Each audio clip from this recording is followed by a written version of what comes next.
Hello students, আজকে আমরা পড়বো ডিসঅর্ডার অফ এক্সক্রিটরি সিস্টেম। এটা খুব ইম্পর্টেন্ট একটা পোর্শন এই চ্যাপ্টার থেকে।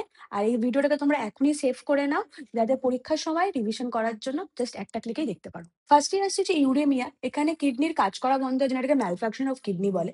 এক্ষেত্রে দেখা যায় যে ইউরিয়া ব্লাডের মধ্যে অ্যাকুমুলেট হতে স্টার্ট করে যায়। এর রেমেডি হচ্ছে হিমোডায়ালিসিস, যেটাকে তোমরা আর্টিফিশিয়াল কিডনিও বলো, লেখা থাকে হিমোডায়ালিসিস। নেক্সট আসছে রেনাল বা কিডনি ফেলিয়ার। এখানে হচ্ছে কিডনি পুরোপুরি কাজ করা বন্ধ করে দেয়। এখানে কিডনি কোনো রকম ফাংশন থাকে না, টোটালি ড্যামেজড হয়।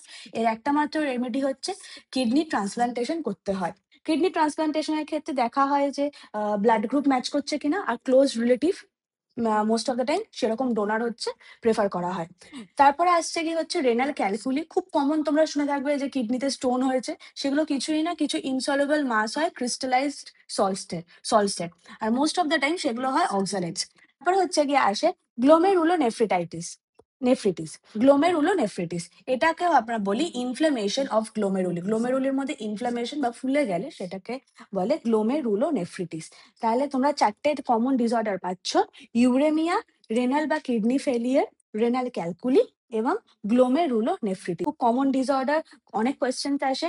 আর কোনো রকম কোয়েশ্চেন থাকলে তোমরা ডাইরেক্ট আমাকে কমেন্ট করতে পারো, আর ইনস্টাতে ডিএম করো সরাসরি ক্লাসের জন্য।